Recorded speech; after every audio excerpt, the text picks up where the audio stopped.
translations.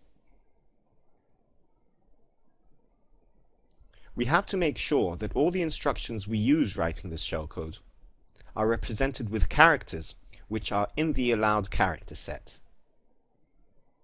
The shellcode should also be small, as this manual encoding method has a huge overhead in terms of size. 400 bytes will not be enough space for a manually encoded bind or reverse shell. We could, however, use this space in order to write a smaller secondary payload that will decode itself and somehow reach a third payload somewhere in memory. After a bit of fiddling with various types of HTTP buffers, we found that we could append a large buffer at the end of our HTTP request without altering the crash. This new buffer is loaded into memory, however is not accessible through any registers.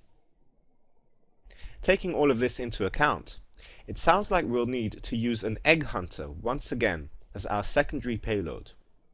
However, this time we will need to encode it manually so that it does not contain any bad or restricted characters.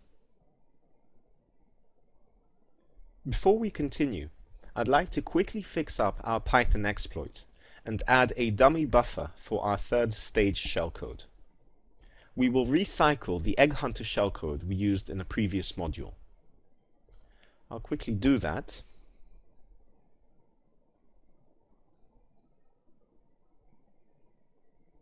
And we'll simply append this to the end of our request. And as I mentioned before, adding this buffer does not affect the crash in any way. And this does end up in memory somewhere, but is not accessible via any of the registers.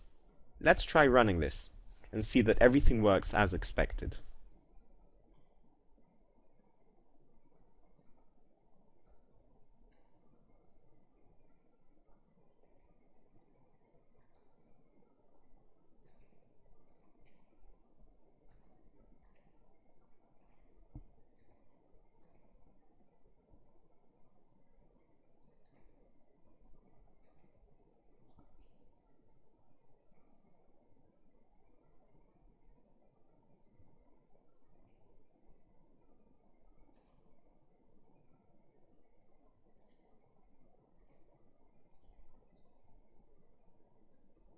We'll take our return address, conditional jump.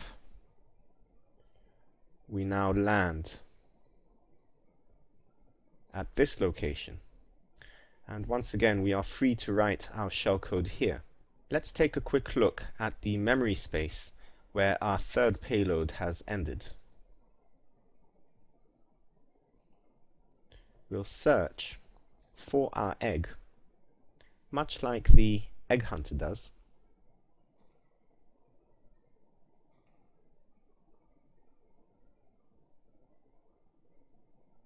And look at that.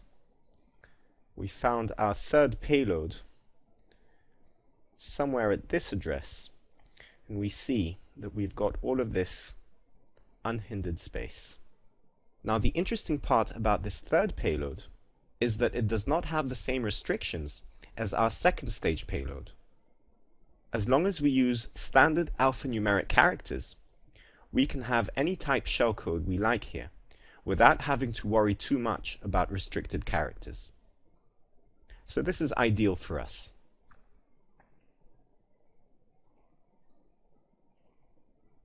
Let's slowly start building our shellcode.